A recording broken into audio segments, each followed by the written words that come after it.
Waouh! Quand j'ai demandé des combats avec les personnages principaux, je ne m'attendais pas du tout à cela. Je parle bien sûr du combat entre Aise et Takizawa, mais aussi de la dualité entre Kaneki et Aise. Sur ce, commençons la review. Nous reprenons la suite du combat entre Aise et Takizawa, mais cette fois-ci on voit Aise qui discute intérieurement avec un Kaneki enchaîné qui ne souhaite que se libérer.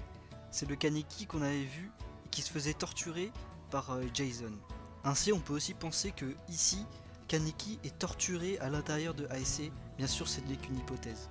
Lors du combat, Takizawa a largement le dessus sur Aise et lui inflige des blessures mortelles à quasi chaque coup.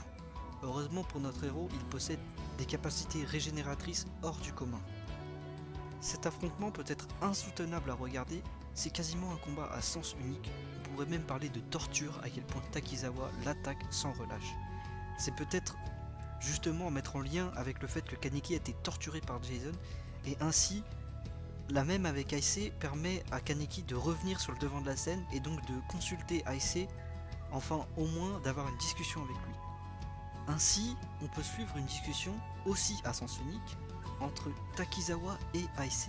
En effet, Takizawa parle de comment ils ont été créés tous les deux. Il parle du fait que le docteur Kano qui l'a créé, mais qu'il ne sera jamais aussi parfait que Kaneki. Ainsi, Takizawa sait aussi que Aise n'est autre que Kaneki, et donc que Kaneki est l'exemple parfait d'une mi-ghoul, mi-humain. Cependant, Takizawa, le voyant aussi faible, ne comprend pas pourquoi Kaneki lui est supérieur en termes de qualité expérimentale. En effet, Takizawa ne comprend pas que sa personnalité folle, cette envie de dévorer tout ce qui est à sa portée, est bien différente de notre Kaneki de la saison 1, qui a pu garder sa personnalité antérieure à l'expérience de ghoulification. Takizawa ne se base donc que sur la force brute pour se comparer à Kaneki. Dans cet épisode, on remarquera qu'un personnage avec un sac sur la tête accède à la salle de contrôle et sans le vouloir active les haut-parleurs qui font que tout le complexe entend les cris de Aise lorsqu'il se faisait torturer. On remarque que le choc que ces cris font sur les membres du CCG et que l'inspecteur Washu est forcé de bloquer les haut-parleurs pour demander à ses membres de continuer l'opération. Cependant, cet incident permet à Inami de comprendre que Aise est dans une situation très compliquée. Suite à cela, elle décidera d'aller sauver la personne qu'elle considère comme Kaneki. Ainsi, Inami sauve Aise d'un coup fatal de Takizawa et engage le combat contre ce dernier. On remarquera que la puissance qu'Inami possède maintenant est totalement phénoménale maintenant qu'elle contrôle son Kagune. Parlons donc de la relation avec le Aise d'aujourd'hui. Inami ne compare pas Aise et Kaneki, elle les considère comme la même personne, comme quoi Aise est une coquille où Kaneki reposait. Elle pense sûrement que Kaneki est parti pour toujours, mais même si elle pense qu'elle ne le reverra jamais, elle compte protéger ce qui reste de Kaneki en souvenir de ce qu'il a fait pour elle. Suite à cela, Takizawa tombe dans une folie de la même façon que Kaneki dans la saison 2.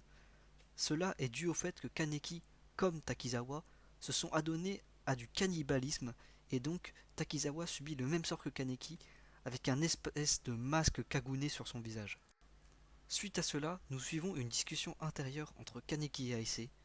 Je précise qu'on nous remet la musique Unravel comme pour nous rappeler que Kaneki se faisait torturer par Jason à la fin de la saison 1, mais aussi on pouvait penser et interpréter cette musique comme quoi Kaneki avait une entité en soi qui était Liz, et donc la ghoul qui voulait la tuer au tout début de l'anime. Mais du coup, on peut aussi comprendre cette musique comme quoi c'est Aise qui se demande pourquoi il a Kaneki en lui. Et donc on comprend que Aise a peur que si Kaneki est libéré, sa personnalité sera effacée. En soi, Aise a peur de disparaître car il le pense n'être rien comparé à Kaneki. Cependant, nous voyons une scène où Kaneki est un enfant en pleurs et qui avoue avoir peur de disparaître. Ainsi, Aise comprend que Kaneki a autant peur que lui-même de disparaître et décide donc d'accepter, on va dire, Kaneki, au lieu de le rejeter comme il le fait depuis toujours. Il demande donc à Kaneki sa force pour combattre Takizawa et aider Inami qui commence à se faire dominer.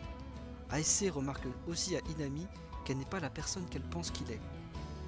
Ce qui est intéressant du point de vue de Aise, c'est qu'il accepte quand même Kaneki, mais on ne sait pas encore si Aise est totalement différent de Kaneki, ou alors qu'il est une part de Kaneki servant de défense après tout ce que Kaneki a pu subir. Enfin, on voit le Kagune de Kaneki et donc la reprise du combat Aise Takizawa, où cette fois Aise a totalement le dessus. J'adore cet épisode car j'aime la façon dont il montre la dualité entre Kaneki et Aise, mais aussi les relations entre Aise et des personnages qui connaissaient Kaneki, comme Takizawa ou Inami. J'espère que les épisodes suivants seront aussi de qualité. Sur ce, j'espère que ma review vous a plu, et je vous dis à la prochaine pour de nouvelles vidéos.